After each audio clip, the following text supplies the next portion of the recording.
Alright YouTube, so we're making our DIY striper today, and I'm just going to give you a quick look at the parts. So it's kind of a mess right now, but basically, just show you, this is super strut, some angle cut down with some modified holes to fit PVC for a kind of like a spacer along the axle, which is 5/8 cold roll stock. So basically, 5/8 washer will go on each side of the PVC, like so.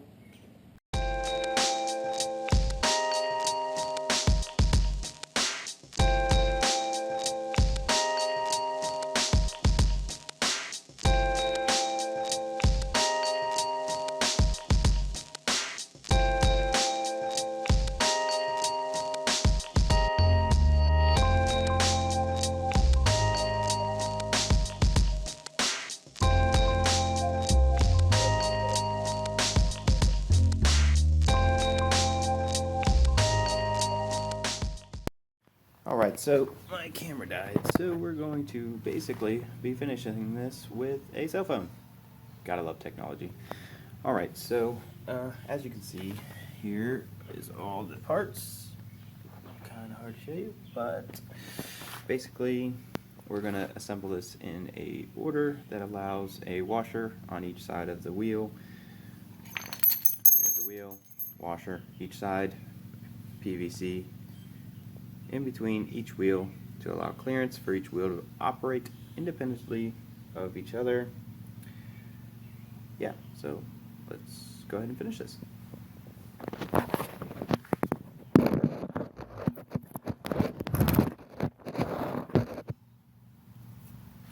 This is our super strut angle brackets modified. This is our 5/8 cold rolled steel shaft modified for an axle. So put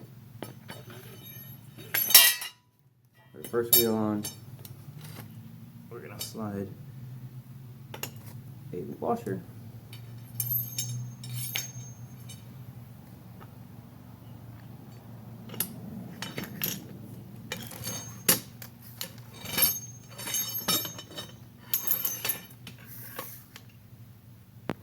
lining up the PVC with the bracket, and there's our first wheel. Now we need another washer and our second wheel.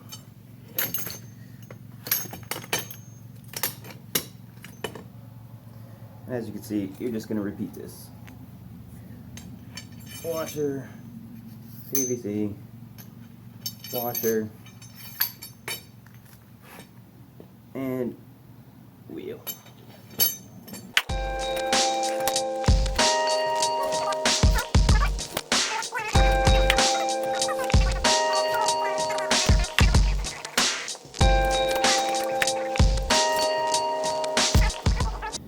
Wheels. So here we're going to add another bracket for structure.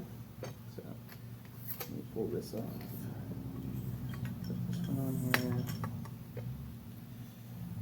The washer.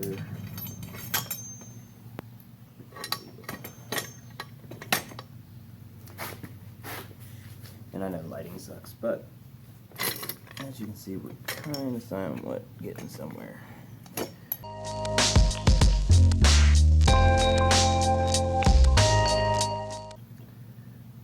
Using these super strut channel nuts to allow me to bolt the brackets to the super strut. And I should have probably did this one prior to putting this together, but honestly I didn't know exactly where it was going to fall on the super strut, so now I have to kind of do it the hard way.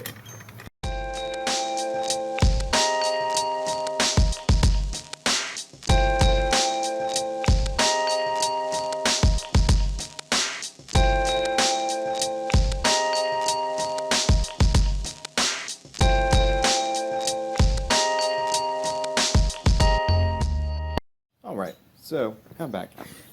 And I just had to stop because I had to make a small modification to one of my angle brackets, as seen here, because, and it's hard to see, but inside here, I basically had to Dremel out the bolt hole for the bracket to allow PVC to slide through it. Well, I made it a tight fit, thinking that, you know, it wouldn't allow the bracket to move a lot, wouldn't really cause a problem. Well, the problem is while assembling, it was making it difficult because I couldn't adjust the bracket to allow me to fit all the wheels in between all three brackets. But as you can see, it is now assembled, and all the wheels roll and move, and it does what it's supposed to do. Now, the second part of this is, so I have cut 2 super struts as per the directions, and so let me try putting you over here. Okay, so here's one, and here's the second. So what's basically going to happen is these 2 pieces will get laid on top of each other and bolted together, and then there will be 2 brackets that come off of here to attach to my mower, and then it will just drag behind and everything, and hopefully stripe the lawn. Yay! Now, because the store didn't have a long enough bracket, I'm going to basically just connect these 2 together to give me a longer bracket so that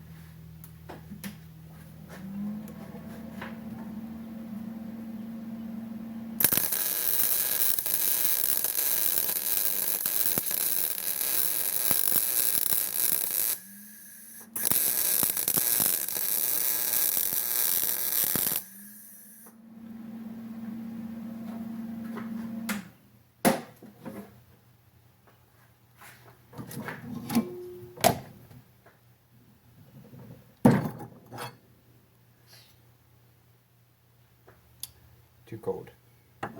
Thick ass bracket. And I'm not a welder. Let's crank her up a little bit.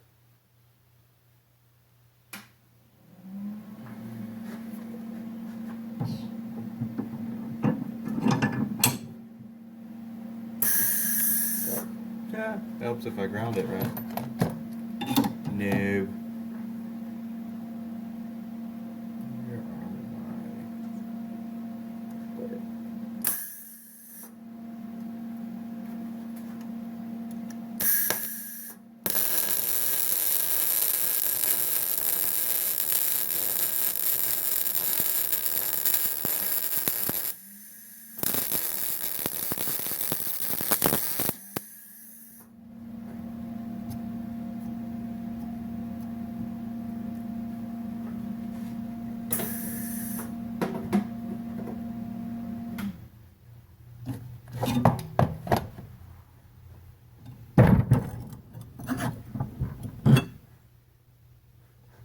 Those ones look a little better.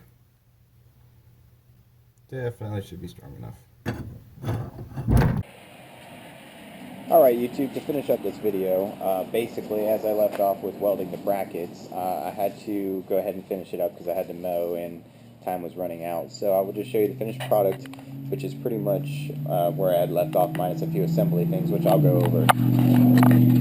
So there's the striper in all its glory, fully assembled and functional. If you look right here, you can see the bracket, finished welding it. I ground it down so that when I go to paint everything to match the mower, I'm painting it black. You know, it'll give it a fairly nice smooth finish. So I used 2 bolts on each bracket with the super strut channel nuts, and then I drilled a 7/16 hole through both sides of the mower's frame and used a universal 7/16 clevis pin with some washers and a bracket. Now over here, where the hitch mount is, I may add some kind of bracketry to allow me to stow the roller when I don't want to use it. Basically, it'll just rotate up and hook on or something like that. In the future, if I get to a point where I don't want to use it anymore. But there it is, pretty simple, saves you a lot of money compared to the name brand, and it's fully functional and works actually really well. I'll show you an example of the yard mode. My grass was too long, for me to actually get a good cut, and I had to cut it really short because I had some rain and whatnot, which delayed me cutting it.